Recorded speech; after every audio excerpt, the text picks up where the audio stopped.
Welcome to the first episode of the Rivalry Podcast by your host, King Hunter. Yes, we're here with Nicholas Sirius, who hosts the Good, the Bad, the Ugly podcast.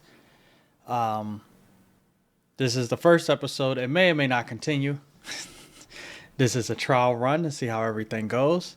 The first topic of today is there too much content? If you see me looking down, I'm just looking at my tablet here for my notes or bullet points and whatnot. So we just want to get his thought on if there's too much content out in the world. Content being games, movies, music, books, anime, manga, manhwa, anything that takes your attention. TikTok, Instagram, anything that could take your attention. Like, hey, did you see this? I'm like, see this? Did you see this? Like, so that's the topic of today, and we're trying to keep this first episode very short. But do you have anything to open with here, Nicholas? I do believe that we have gotten ourselves into we're currently in a generation where content needs to be constantly fed. Example being that this morning I just watched a video from Jacksepticeye talking about how Matt Pat and Tom Scott, if I remember his name correctly, both kind of retired this year. And he was like, should I retire? Because the way that he did content before compared to how he does content now, where it needs to be constantly pushed out or else the algorithm's going to forget him and everything. It's one of those things that like he thought about, like, oh, it's me pushing out so much content at this rate where this is where the TikTok is. This is where the Snapchat is, where it's constantly being fed to you. Can content creators really keep up with that kind of constant Monday, Tuesday, Wednesday, Thursday, Friday, Saturday, Sunday has to be something contentful? Do I believe there's too much content? I mean, content has always been there. We just have an easier way to look at it. Now there's no filter, there's no funnel. So yeah, short answer, yes. Long answer, definitely yes. There definitely is a lot of content out there. Well, how do you feel about content as a consumer of content? Because obviously, as a creator, I agree. You got to stay in front of the algorithm. You need to keep playing the game. Because if your video's not in front of somebody, it's somebody else's. I'm saying this podcast is about your consumption of, like, for you personally. Do you feel like, oh, I got to catch an episode of this and that, and this game came out, and how do you handle that? Because creation is a different beast than consumption. That is true. And then you're right. Because there is a lot of content out there, there is also that desire to always be in the know, always know what is going on out there, what TV shows popping, what movies flopping, what songs happening, so like there's always that desire to kind of be up with the current times when it comes to media, and with things like TikTok, things like even YouTube shorts, Facebook shorts, those things are thrown at you. I do believe that we're now in an age where everybody has a voice, and when everybody in the world says a word at the same exact time, it's going to blow something up. The idea of like, oh, when everybody now has a voice and it can be repeated and amplified and whatever, it requires more of a filter of sorts. Like, oh, this is where I should go to my music, and this is where I should go for movies and everything else. But it's still that desire to be constantly entertained, to be constantly in the know, to be constantly just fed this never-ending spew of like content from any genre. As a consumer, I believe it is part of my responsibility to be able to filter that as much as possible, or at the very least limit it. Which is not always easier said than done. And there are plenty of programs, plenty of services and agencies that kind of do that for the individual. But yeah, there is a lot of content out there because more and more people are having their own voice being heard.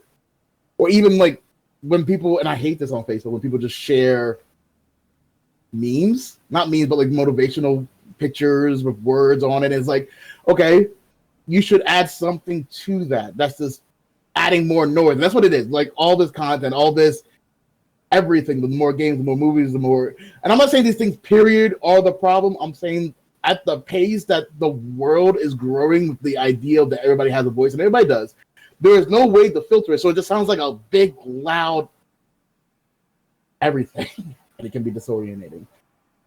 I do going back to my point. I do believe that it becomes the consumer's responsibility for their own sanity and mental health, wellness, to be able to kind of filter out the noise and center more into what is it that you like. And I don't say that to be selfish. I don't say that to be mean, cruel, or demeaning. But I say that to emphasize that the game has always kind of been played this way. Technology just kind of really sped it up and made it louder. We just need to be able to understand what is it that we like and focus on that rather than trying to focus and play the catch-up game of like, oh, what happened over there and what happened over there. And if that stuff doesn't necessarily interest you, you should let that go. You should just like let it peacefully fade into the noise. But like all the things that you do like, stay on that. Don't lose your identity by being part of the crowd. Keep who you are. And it should be a little bit less noisy, I guess. That's my 2 cents on that's my idea of like the whole consumer of the content that's currently out in the world right now. I agree that it becomes a part of the consumer to focus on what they're going to pay attention to and what they aren't. And sometimes that will split up friend groups and different things. Like, did you see this and see that? Like, no, because it's not 20 years ago when it's like, did everybody watch Dave Chappelle? Yes. At 10 o'clock, Dave Chappelle was on. If anybody watching this podcast on Dave Chappelle, they're probably too young. But now it's like, you could be on a completely different, like, hey, did you see this new guy who started up on TikTok yesterday? Like, no, I have no idea what you're talking about because the algorithms won't even bring it to you unless somebody shares it with you. But how do you balance content creation and content consumption since you yourself is a content creator? Because for me, I'm trying to make a goal this month that I'm trying to do 31, 2, 1, 1. 31 being how many shorts I'm putting out. 1 short a day for the month for YouTube. 2, Instagram post a month, with a project or whatever. 1 blog post on my website. And 1 actual YouTube full-length video, where this video does not count for because I still got to work on Rivalry. But that's like that's the line. Like any more than this, I won't get it done. And then, of course, you got to have time in a day to watch what you want to watch, relax, and, tend to your other needs and responsibilities. I like that. I like that idea of being able to like, okay, this is what I want to do, and this is the level that I can do with that. I definitely like that, and I don't have a problem with that. What I do want to comment on is the idea of the benefits of content, and I say that in the sense that like you were saying, like, oh, when someone comes to you, oh, have you heard of so and so, and they're like, no, because that's not kind of within my circle of things I listen to or do or care about. However, we still live in a world.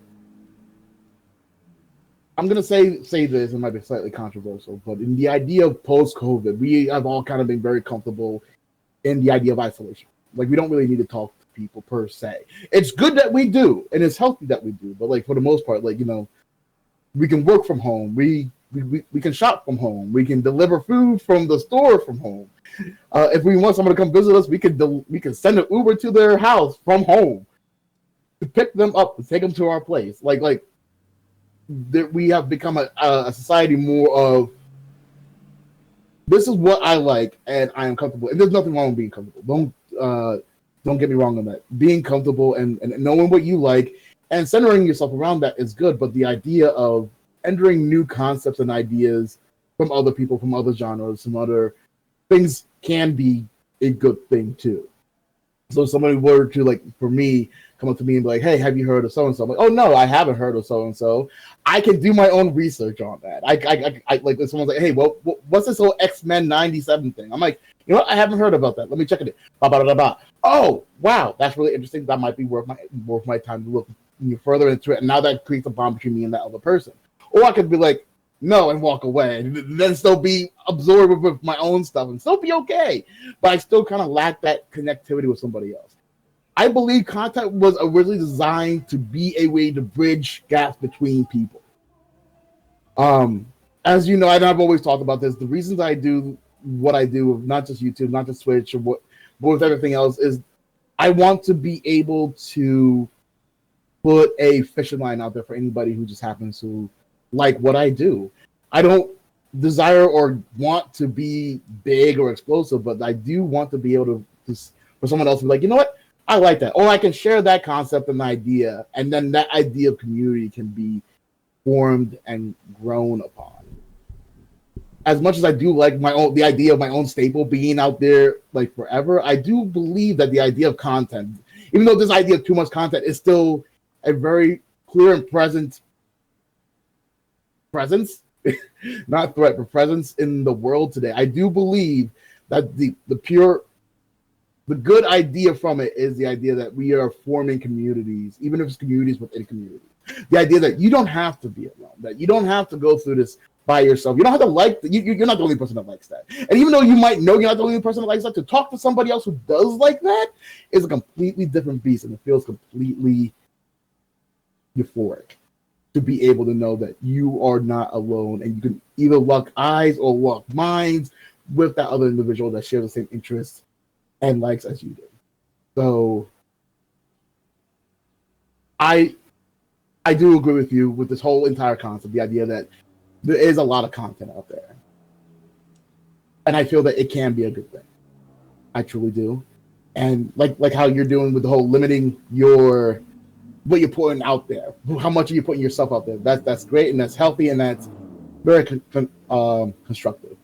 I also do believe that it's also a very good idea to be able to connect with other people in the similarities that you like. And maybe the best way that we know how to do this is this collective mind of content shared among everybody. This is what I like here. This is what you might like here. This is what I do here. And other people going, oh, that is cool. Like, thumbs up, comment, and subscribe for more. It has become an industry, but I do really want to believe, and maybe I'm naive in this thinking, that the idea of growing that community, that the ideal of I like this, do you like this too? And maybe we can like things together should be the goal for this whole content concept. At least that's what I think. That's just one man opinion. I agree. I agree on both accounts. But like you said before, it's a lot to consume and create. So my limit is so I can put myself out there and share my message with people who may be interested. But I'm also not going to kill myself like, you need 36 shorts a day, two full-length videos on YouTube a week. And then, like you stated, even to bring out another point you talked about, X-Men 97, is a show that's popular now. What if you're into a show that people are into now, and by the time you get into it, they're not there? Or you and your friend are watching something, and then you go 8 seasons in, and it's like, yo, I dropped off on season 3, and it's like, you're trying to finish the 8-season show, and they talking about, hey, did you catch this new thing? Because it's always a new thing. It's always a new thing. Either a news story, some drama, YouTube drama, a new game, somebody says something crazy. It's always something you have to chase. In my opinion, from the standpoint of going back to what you said, it's up to you to decide what you're involved in. Because yes, everybody have a voice. And then when your curiosity carries you into a different area, like, hey, I haven't thought about game development. Let's see what's out there for free and cheap, just to see what I could do. To, once again, build you a content and a voice where you can match with other people because that's what you're interested in today. But it's not forever. A lot of this stuff, I wonder, like, how much do you go back to? Have you watched a short from 6 years ago that you willingly went searching for? Like, that sort of thing. Like, how much is content that's just like, right now, of the moment, boom, boom, boom, versus, yo, I could watch a Matt Pat video or a Markiplier video when they was doing a playthrough or something like from 10 years ago versus what's more like a piece of candy. Like, yeah, this is good. How's that content? Because not all content is created differently. I mean, equally.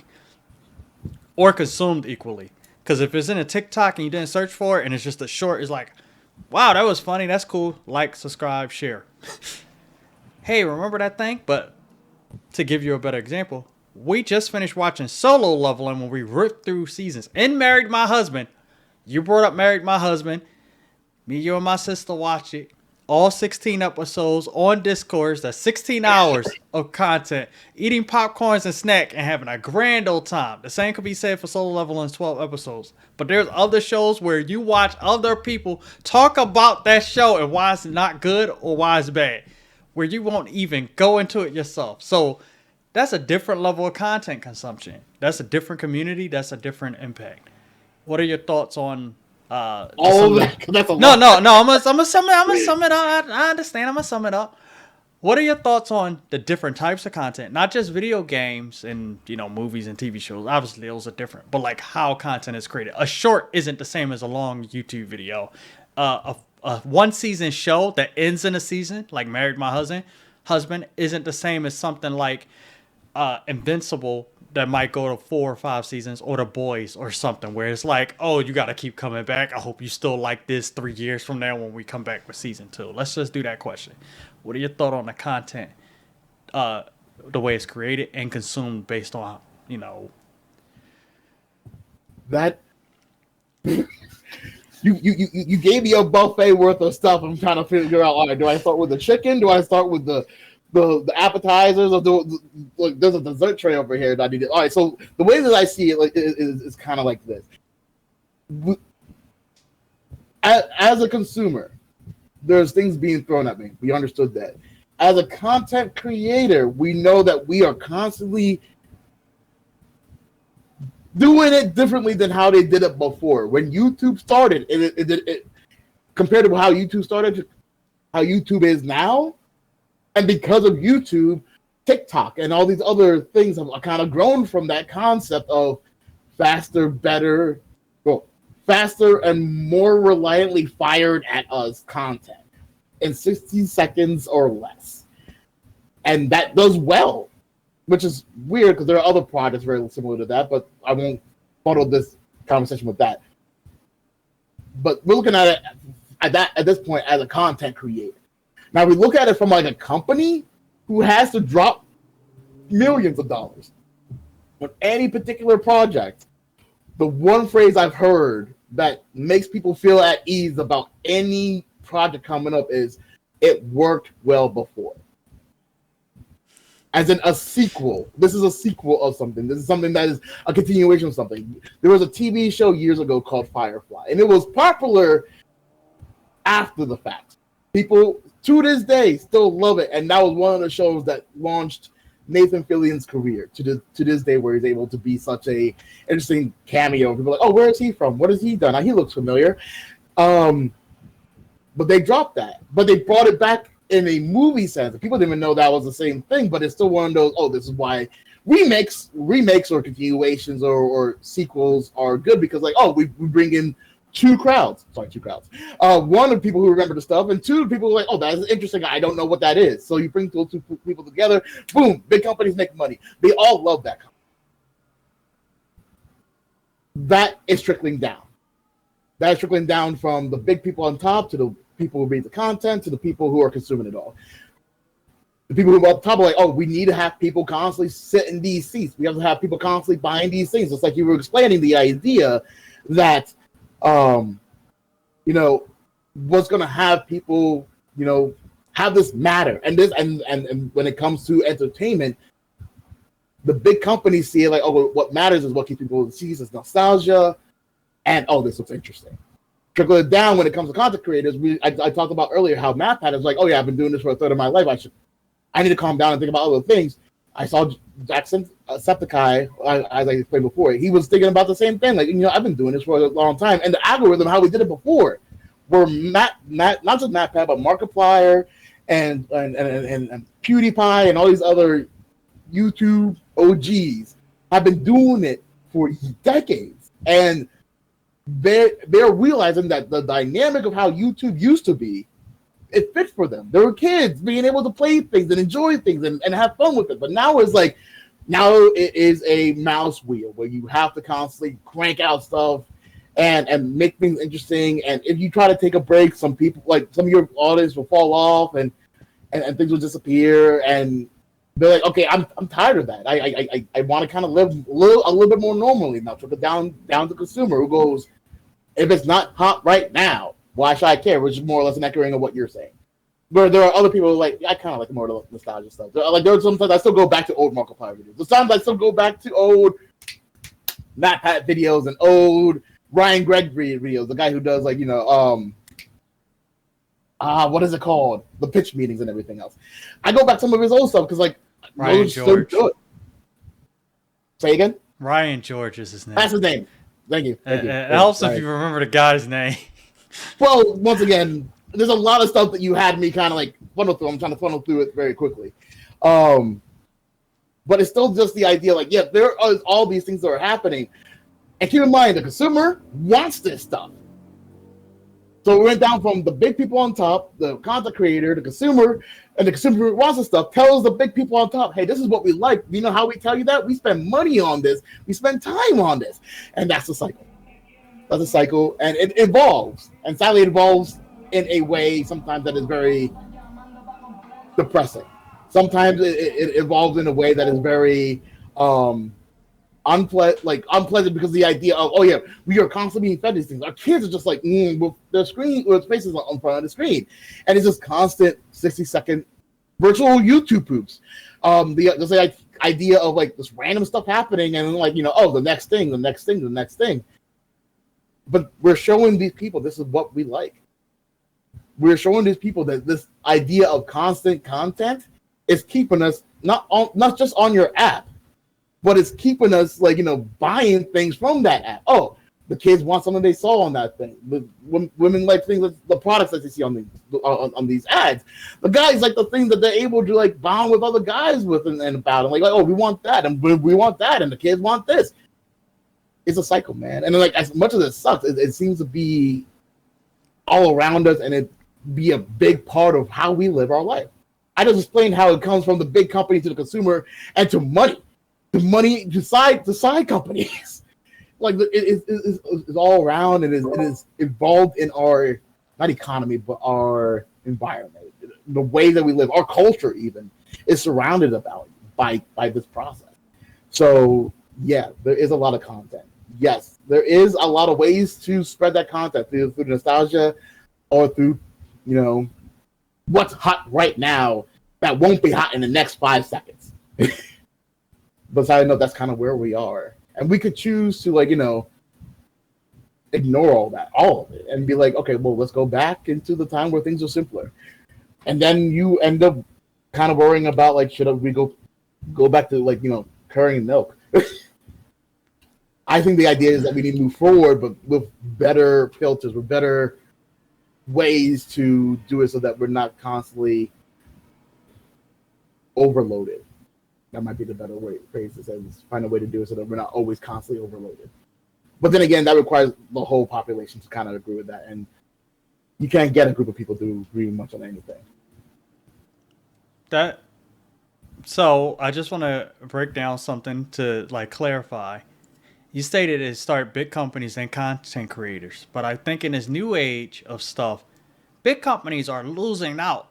Whereas movies that come out will bomb in the box office, but there will be millions of people watching Nerderotic or somebody, Critical Drinker, people like that, break down a movie of why it's bad using clips from the movies.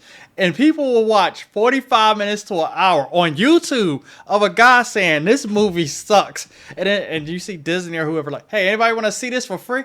No, I don't.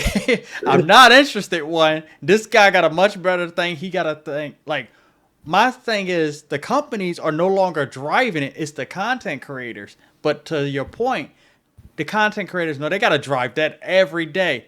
What happens when a critical drinker is just taught, guys, I am tired of watching bad movies, but I have patrons and PayPal and Cash Apps that I need to pay my bills. But I don't want to do this either because they made another, terrible Batman, Spider-Man 6 without either of the characters being mentioned or present. So my thing is, yes, there's a lot of content now. It's a lot of options. We have a lot of good things here in this world and universe. not just content, but if you need to learn about something or knowledge, I guarantee somebody on some site somewhere has faced your problem and will summarize it for you in like 60 seconds. Like, hey, did you know about this button? No, I did not. That just saved me 6 hours. Like, that sort of thing. But when you stated that people want the content, so they ask for it, like, people buy ads. I mean, people look at ads on Instagram. I might get this ring I saw because you could spin it and it glows in the dark. Like, you get ads, you might find something you like and you go there with it. But also, what is a consequence of there's so much stuff being thrown at you constantly, right? And repeatedly the same stuff, then you start liking it.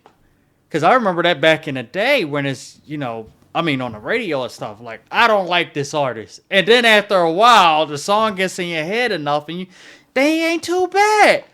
And now we got that on a massive scale where it's like, I know personally for me, if someone sends me a YouTube video, depending on what it is, like, watch this, because, people don't even, like, to your point earlier, way back on Facebook, when they share content or memes, they don't even preface it. So you're clicking a link blind.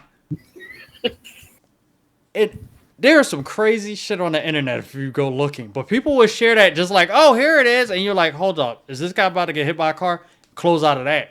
So right now, for me to protect myself, like you said, consumer responsibility, I try to open links in a private window because I don't want it to mess up my algorithm. It's like, hey, since you're like that car crash that you didn't know was coming, or that dangerous thing to that baby, we're gonna suggest more and fuck up your whole feed and algorithm. Like, no, you are not. Stop that. Don't. So how do you what's your personal solution to managing content? Like I said, mine is being intentional about what I consume and parsing through it, what I'm looking at and what I'm playing. Me, one game or two games a show at a time. And I'm like, I'm done. The rest of it, block it out. I'll come back to it. What's your personal solution to like managing this wave of never-ending content where you're trying to like, empty the ocean with a small bucket that already has a hole in it? Right. So I believe that the best way to control your to control my content is to control how often that faucet is open. That faucet being your cell phone, mainly because 9 out of 10 when you're looking at your cell phone, it's no longer just to look at messages. It's to scroll through Facebook or the Facebook Reels or the YouTube or YouTube Reels or the so on and so forth. Limiting your time of how much you do that will free up your mind a little bit more for you to even kind of go, okay, what am I even looking for? What am I interested in?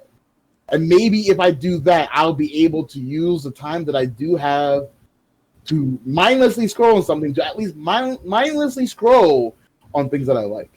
You're very right with a lot of things that you said with the whole, okay, be very careful about who sends yourself, because technically what you mentioned, I don't worry, like I worry about that, but I worry more about like, okay, if this person didn't even see what they sent, it could be anything.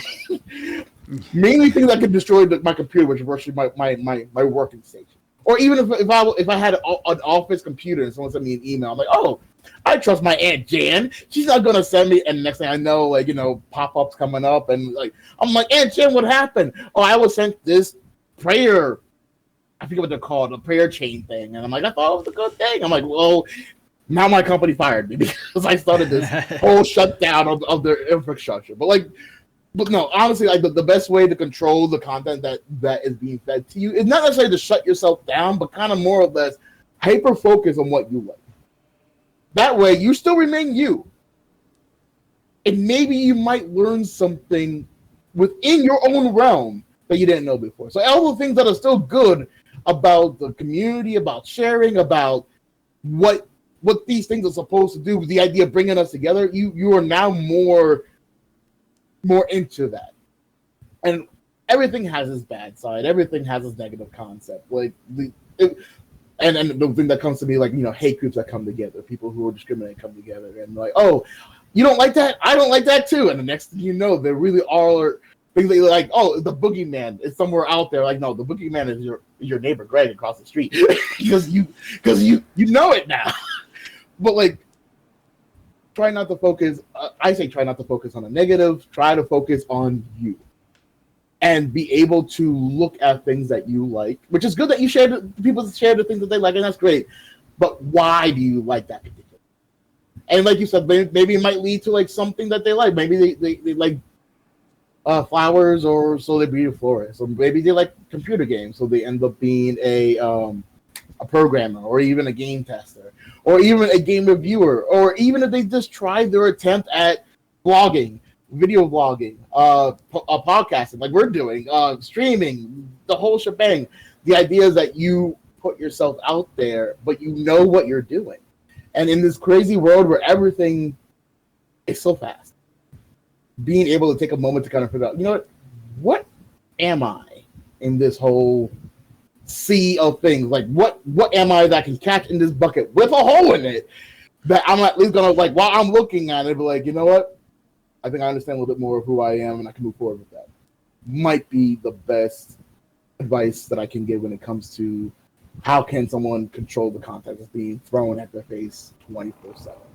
That is the only way. It really is the only way to be able to. You have to choose what connects with you, what resonates with you, and pursue that. And then also, the counterpoint, also know when it no longer serves you. Because if it feels like it's not like, oh, I used to love this thing, and, you know, things change. Case in point, Destiny. We ain't going to start that. There's many things that's like I know we have this conversation a lot where it's like, you ever wanted to go back and do nostalgia for like a certain game or a time, but I'm like, I was a completely different person back then. Like when I was playing, I can't even think of a game. It was probably my only game at that time. Sure. Now, like you said, we have free games, hundreds of games coming out a week. We had like, it's April, and there's like at least 12 big games that have been released in April so far. And just, that's like you said, the big companies putting out the big bucks so you know about them. This isn't like games that's like you might be interested in an indie, you know. So it's like, to go back, like you said, you got to focus on the content and be like, at this time, I had just the Xbox, and that was my favorite game because that's the one I got on my birthday, because my family got it, and, you know, I played that for 8 months. Now it's like, hey, remember Power World? Yeah, we're never playing that again. I like it. Hey, you remember like this? Hey, don't forget this is coming out. Remnant got DLC, blah, blah, blah. Like everything's like tap, tap, tap, tap, tap, tap, tap. It keeps going and going. But it's like also you want to know when you're no longer interested, because it, like in that part, like this. Like I had fun with this right here. But it's time to put this down now. And like you said, let's look forward to what's next. But I enjoy those moments. I just can't recreate those moments, you know. Like, it won't be the same as the first time, like you watch a movie that you was blown away by. Then the second time, for me, it becomes background noise. And the third time, I won't even pay attention to it unless it's oh, this is my favorite scene. I can't agree with that. I'm sorry. I can't. I want it. There's a part of me that wants to, and I know you're not trying to convince me, but I'm just saying, all right, so when the Mario Brother movie came out, they did a screen test. And just the melody of Super Mario got people to be like, I like this movie more than how I came into it. And I believe that idea of nostalgia, you're right. You're probably 110% right that you are not able to go back to any of the things that you used to do when you were the other you. I'm not sure how you want to like phrase that when you were the younger you, the smaller you. Yeah, the younger. I mean, even younger from a year ago. I went back and played Chrono Trigger a couple weeks ago, and I realized, oh my god, I enjoyed this game, and I did, and I continue to enjoy it again. Granted, I wasn't that 5, 10, 15-year-old who played that game the first time, but it's still like when I like, oh, I remember that, and those feelings came back up. Some people are able to do that, and I don't fault the people who do or people who cannot. But I cannot deny the fact that idea of nostalgia, which has obviously worked, which we talked about with the big companies knowing, oh, if we put a two together this thing, people will come. And more times than not, they will. Because the idea of, even though I am not that child anymore, that child isn't gone. It's still there. And it's still like, goes like, hey, I remember that Mario tune. Oh, Final Fantasy VII remake twice. I mean, dude, when I was done with the first one, there were times I almost teared up because I'm like, this is even better than how I remember. But it's still that nostalgia. Like, yeah, I was still that little kid playing that game for the first time, but I'm also now appreciating it as an adult. If you can have the best of both worlds, I don't see a problem with that. But I also know that not everybody's like that. Like, I'm not saying when you get the whole Power World example, we played Power World for like 2-3 days, and then it fell off because I still play Power World because my son still plays Power World, and the Power World is still a fun game. The reason we don't play it because you two are not interested in it. And out of the three of us, if I get outvoted by 2, I'm not going to be like, you got to play it. I'm like, okay, like you said, we have dropped this. And as a group, we can move on from this. But it doesn't mean that necessarily that, like, oh, Power World is a bad experience or something that I not want to deal with. But it's still just the idea, like, it was had and it was fun. If I ever want to come back, it was fun because you saw my library before. My library has thousands of games. Some of them, like you said, I won't even really get to play with, but it'd be nice to know that when I am in a mood, like someone who owns a library in their house, if I get a mood for R.L. Stine one day, yeah, I'm not in high school, but I get to read it. When I was in jail, I told you about the story about Harry Potter. And people were like, yo, man, what are you doing? You're this old. What are you doing reading Harry Potter? Because I want to read Harry Potter, and I have it in front of me to do so. Those kind of freedoms, which kind of goes back to the whole flipping thing, the whole swiping thing, the whole going to the next reel, and the going to is that drug. Dopamine? No. Dopamine. The happy drug is the hormone. Dopamine. Yes, the dopamine thing. But before you continue, I just want to stop. Before you go to Power, one thing that could be a whole separate argument. Power World is also early access. I had fun, but like you said, it's only a certain amount of content, and I didn't want to pre-burn myself out. Obviously, we did that for a whole different set of reasons we won't get into on this stream while we was playing Power World so early and often. But the idea could not compare to content, right? Yeah, but like you said, Chrono Trigger. Like, yeah, that child is still in me, but I also have bills to pay now. So, like, I can't be like, let's go drop 250 hours. And my game was Final Fantasy Tactics Advance. I love that game on Game Boy Advance because it was the one game I had. I literally put a legit track 250 hours in that game 20 years ago at this time. But like you said, nostalgia is great. Super Mario World, the movie, the tune, nostalgia, great. However, I don't want to muddy this conversation right now because people could use nostalgia and that's all they have. Like the Borderlands movie, like these characters, like not the way you're gonna portray them. like that's a whole separate thing where it's like it says Borderlands, it has the names. There's a Roland. Claptrap. I can't even think of the girl's name with the red hair at the moment, Siren? but you know what I mean. Yeah, the Siren. Siren was a Clash. Right? Clash, you're right. Yeah, you're right. But I don't remember her name. But that's what I mean. Nostalgia can also be used to weaponize. Like, hey, we just need your butt in the seat. Pay the $20. Get mad and upset. Sucks to suck. No refunds. Yeah, I agree. Like, nostalgia is a powerful drug. I'm not dissing that. But it's also like how I'm trying to figure out how do I use it to move me forward and which experiences I want to experience. For example, I told you I'm playing through all of the Yakuza games, like one every 3 months. Because I want to see that story in real time, even though there's 14 games, I'm only like 4 in. And they release one every other year, which... The catch up is crazy. But that's something, like you said, to me, that would be nostalgia. I never played it, but it is out of like, oh, why are you playing a game from 2017 and 2024? There's. Why are you? Apex Legends season 94, huh? Well, why are you? Like, that's actually a good point. Why are you playing a game like Yakuza right now? Because I want to experience that crazy ass story. It was one of those things, that game, to me, is originally, it's a beat 'em up game. I like those type of games. And it has an actual story, and there's craziness, and there's seriousness. And it's like, oh, I started with Yakuza 0. I bought that during the Steam sale, and that was like the first game. And then I'm like, oh, well, it continues. So every so often, I pick up a new game every 3 to 6 months and play through it to get the next piece of the story, with the plans to eventually be caught up in real time at this current rate, probably at the end of 2025, so I could start playing with the rest of the stories. Because they just released a new one, number 8, earlier this year in January. I forgot That's that even right, came yeah. out.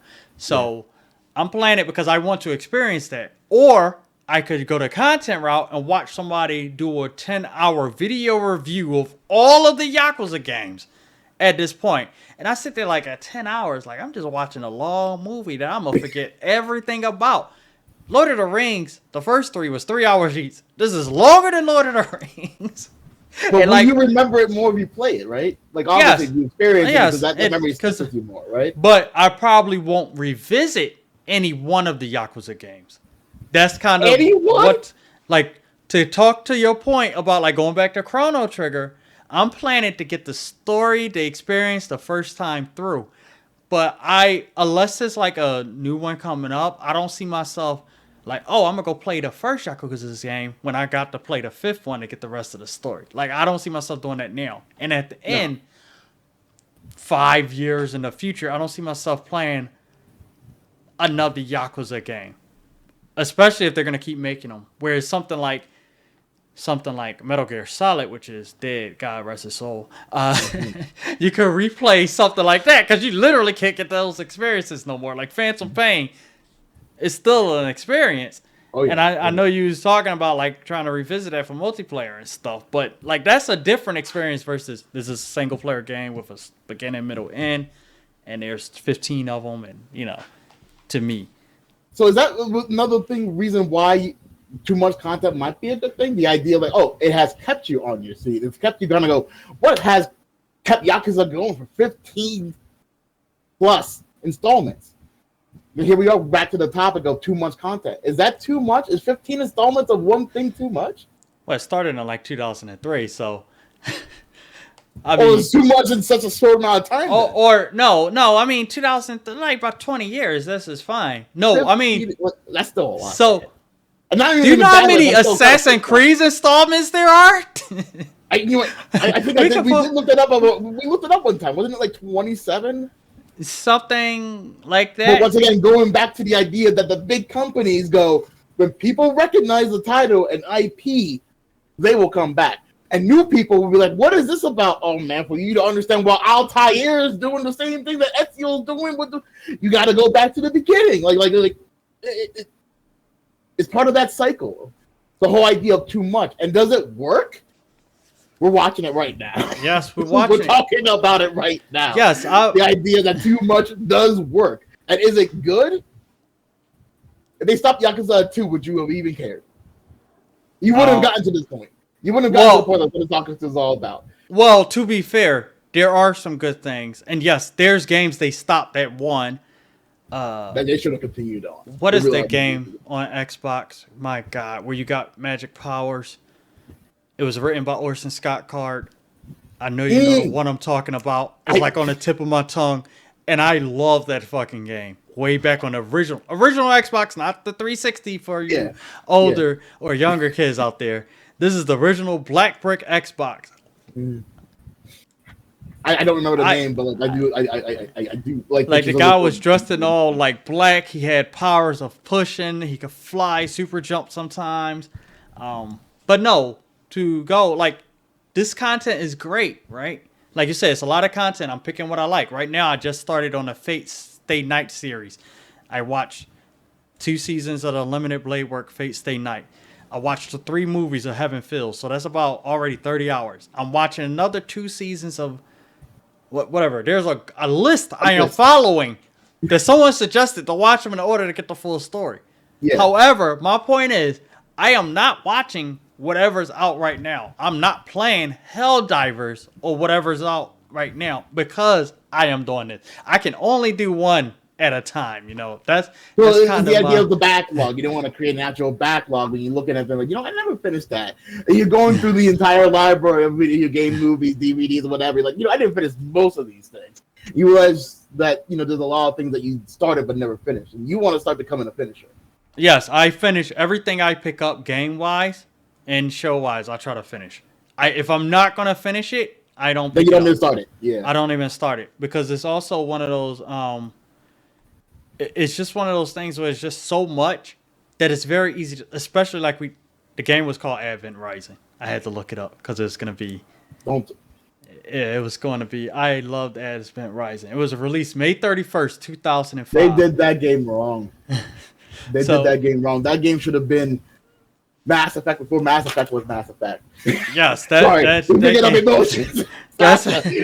game was done wrong. But no, I'm gonna have footage of Advent Rising here on this podcast so people can see it. Don't worry, guys. It's gonna look old because it's 19 years old, but it's going to be like. But it was written beautifully. It was just executed horribly. It was supposed to have been a trilogy. It was supposed to have been a trilogy, and it didn't sell or something. So, and that's when the dream was bigger than what they could do at the time. But I do get what you mean when it comes to the idea of content. I do get what you mean when it comes to the idea of limiting what you get. However, I do, and keep in mind, I agree with you extremely about on that point. But I also see the negative side of that being like if you close yourself off to other points of view, to what the world has to offer otherwise, then you happen to not fulfill that potential that you are. I do believe that there's a lot of things in the world that if I allowed myself to be so closed-minded, I wouldn't experience.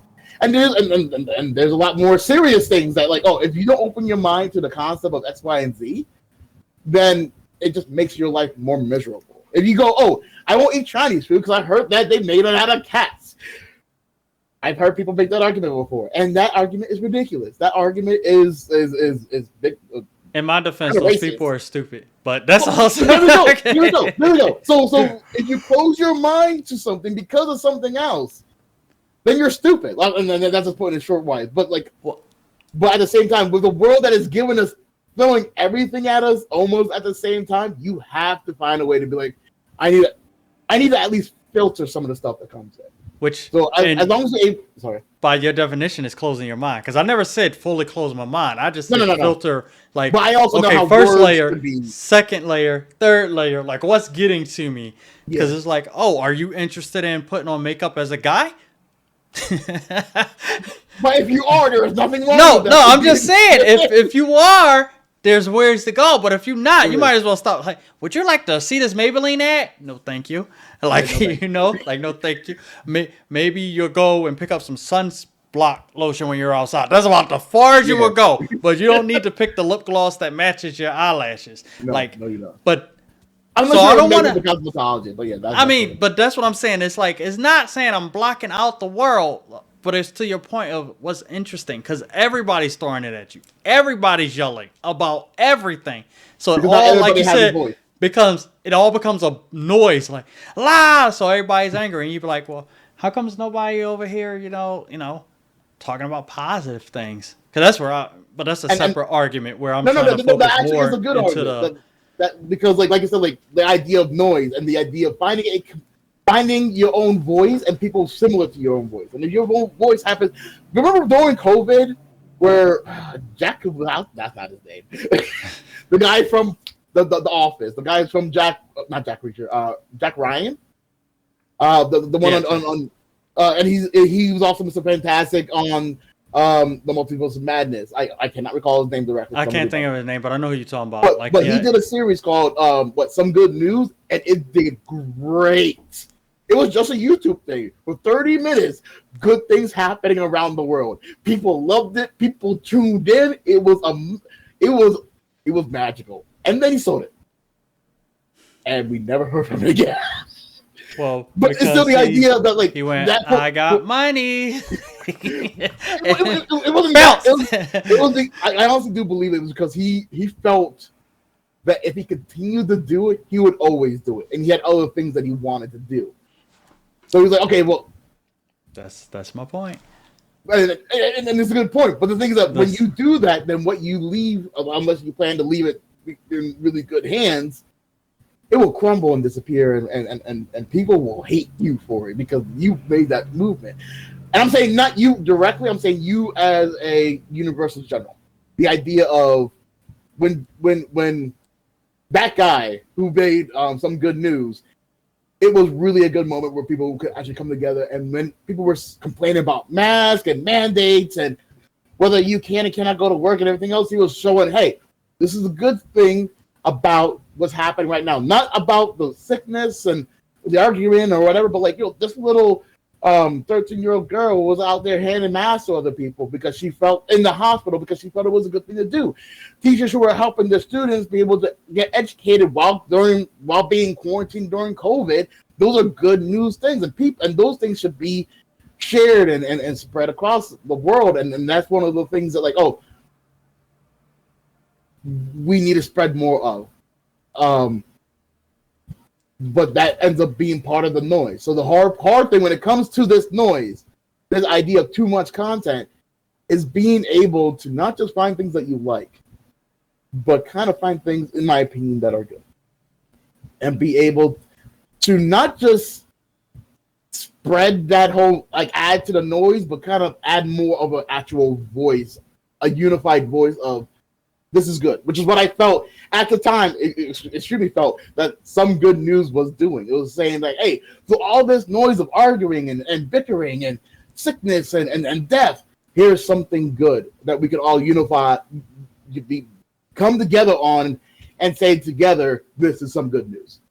And that will break through the noise and maybe grow. And I wish, almost as much as I wish that they did that freaking game right, I wish that they continued on this idea, this concept, that rather than showing us news of things that are actually happening around the world, which is good, still good, don't get me wrong, I wouldn't mind like a 15-minute segment of things that are just good in the local area. Just to be able to spread that good feeling, goodness, I guess. And some people are trying to do that now, not just with some good news, but some people really just have Facebook groups of just sending out cute cat pictures, and sometimes that makes people happy. They do it on Snapchat and all the other social medias. I think being able to find out who you are will allow you to have your own voice. And maybe, hopefully, the goal is, at least for me, is to make that voice louder through other people sharing, liking, and commenting on the things that you do. Like, hey, I like what you guys are talking about. Hey, I like where this is going. Hey, this conversation is really great. Let me like this because I like this. Let me comment my own thoughts on the bottom, and let me share this idea so that this concept gets spread around the world. Is that bad? No. And I agree with you. Then is that good? What I meant to say when I agree with you, to clarify, you want your voice to be amplified by other people. I'm trying to amplify my voice to find other like-minded people too, because it's a two-way street.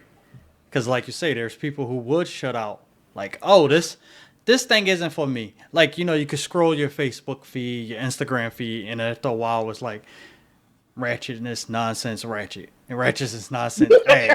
Ratchetness, nonsense, hey. Oh, that's cool. That guy made stop-motion anime Dragon Ball character. Yeah, something like that. It's good. Ratchetness. Like, hold up. I need to be intentional. What am I looking for? Like, pull my head out of, like you said, pull your head out the phone. Like, what am I doing? I should go do my workout. I should go get ready for work. I have things that I need to do. But yes, to add to your point, I'm building content and reaching out to put up a beacon of light so like-minded people can find me in a world where everybody, yelling and everybody's like fighting and throwing food. And I'm just over here like, I'll be here happy and shit, looking for like-minded.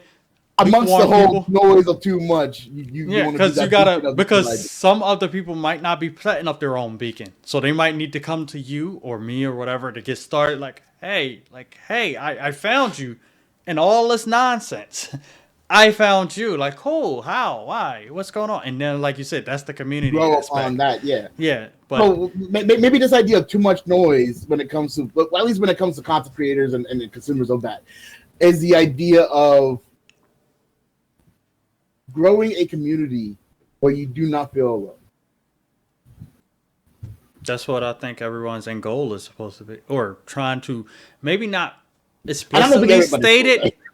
No, I don't mean explicitly stated, but if they could be a part of a community where they don't feel judged, yeah, that's kind of where it's like they're kind of like in the circles, like you say, people like, hey, you hate that black man over there? I do too. Let's form a Facebook group.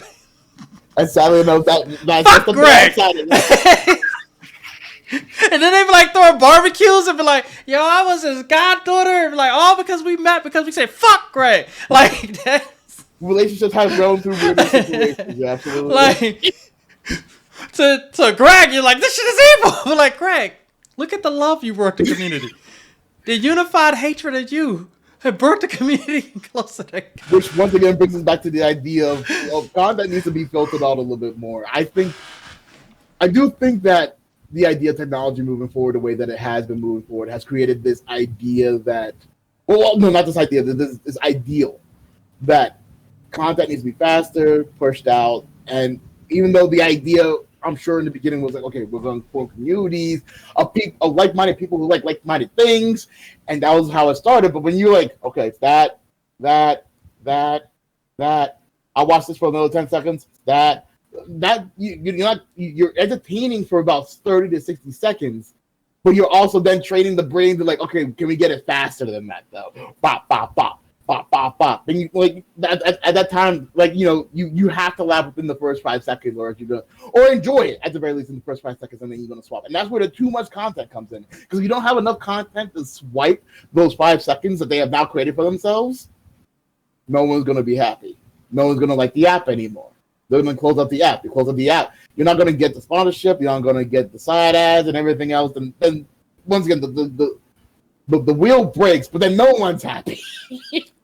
Well, to add to that point, yes, Facebook and Instagram is not happy because you close out the app because the 5 seconds, you know, people got bored and went to a new 4-second content platform like TikTok, for example.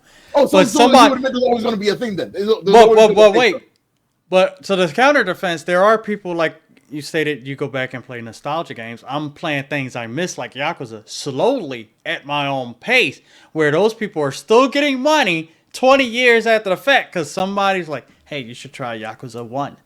And you should try Yakuza 2. You know what I mean? So I'm slowly going through. So it's like a 2 sides of the content where it's like, bam, bam, bam, bam, bam, bam, bam, bam. And then it's like, doop, doop, doop. Yeah. Like, I'm enjoying this. Doop. So... And sometimes that's all the dopamine that you need, that little boop, boop, boop, rather than every 5 seconds. And sometimes that'd be enough. And then, like, to your point, today, everybody is probably in the middle somewhere where it's like on Chrono Trigger, you're doop, doop. But on the newest Marvel's Rivals thing, alpha that starts next month is bam, bam, bam, bam, bam. Yeah. So you're like mixing and matching. Look what they're doing. Look what the setting we're having. Look what else is coming. Then you get the game and you're like, what the fuck is this? Why do you mean there's only 2 characters available? You showed 15! I think they do have only like 10 characters available. At least during the testing, and then like whenever the game gets open, and then when the season 1 kicks in, they add another 5, and then season 2. They said season 1 they already adding characters. See, here we go. Promises is a whole separate podcast that we'll talk about Marvel later. But it's still going back to the idea of too much content. What is your final thoughts on that? What do you feel that there really is too much content out there, and do you really feel that the only solution to that is to be able to self moderate how much content you get? You still hold fast on that concept? Yes, my personal solution and conclusion is that there is a lot of content out there about everything. This is the best time to be alive, hands down. If you have any interest in anything, there's a human who also shares it with you. But you have to be very intentional about how you're going to spend your time, consume that content, and or use that content if it's teaching you something, or, you know, this is a game walkthrough. This is why you're planting a window. It got brown leaves. Like, all that stuff is out there. Just be intentional, be mindful, and don't fall victim to the swipe. Swipe for like 40 minutes. 45 minutes. Every time you touch your phone. Or an hour while you're in the bathroom. Yeah, because I've done that. I've done that before, where it's like, I wake up like, I was looking for something else. I don't even know how I got here. Like, like, all jokes aside. So, yeah, my conclusion, be intentional. Look for content that is helping you move forward, that is achieving a goal. Thanks at a time where like, I'm going to watch this thing about how to manage my billions. Aren't you still unemployed, broken, in debt? Yeah, well, maybe you should look at the content that says how to get a job when you're unemployed, broken, in debt, instead of how to manage Bill Gates' money. You know, but that's my piece. That is yours. And you were very much entitled to your opinion. My opinion is that there is a lot of content out there. I do very much agree with that idea. But I take that back. We are just now just hearing people's voices. The idea that everybody has a voice and that everybody got something to say, which is fine, which is great, which is good.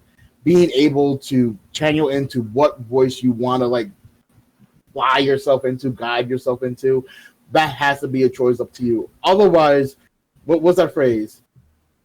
If you about falling for everything, I forget the whole phrase at the current moment. If you stand for nothing, you'll fall for everything. Thank you. That one. If you don't know what you're looking for, you will look at everything. All this content will be too much because that is all you're looking for. But if you know what you're looking for, just like we talked about before, then you will kind of center into like, oh, this is what I like. Oh, and eventually, when you see more what you like, you will mimic that. You imitate that. I even tell my son, hey, if you want food, you know where you go? The kitchen. If you want food, you go, I'm hungry, but you're saying it from your room like, that's not where food's at. I don't know what to tell you. At the very least, come to the kitchen and let us know that you're hungry. You can't be in your room going, man, I'm hungry. I wish I had food to eat. Like, buddy, please. Swipe, tap. Dear Dad, I am hungry. Please send food, support to my room. This number is no longer available. If you replied, that means you got the message, sir. And if you would have came down, you would have been fed. Look at the. And all this time, my food is getting cold. But yeah, I do believe that the world is good for being able to learn that everybody has a voice. Now we just need to find a way to have the voices make sense. And that sounds weird now that I say it out loud. But like, yeah, the idea of these communities each all have a voice. Find a community that works best for you and grow from that. So like, yeah. Correct. Yes, like to my point, find a beacon. You put down your flag and see who comes around you instead of trying to just follow everybody else. Stand on your own island. Where can people? Well, as you know, you're on my YouTube channel here, everyone. This is Majestic King Hunter. I said, and I'm Nicholas Sayers from Nicholas Sayers Plays. And I will link his Twitch and his YouTube so you can find him. Also, this is the first time I think we've been on camera at the same time in a long while. If you see our shorts and hear our voices, this is who is playing and who's talking. He has problems with Greg. Greg is our code name for audio, so you might see some of his shorts where don't have his voice, and it's just it only has his audio. My audio would not work for whatever reason. So fuck Greg. Yeah, really. But yeah, this was a very good conversation. I like the idea, the concept that birthed this conversation.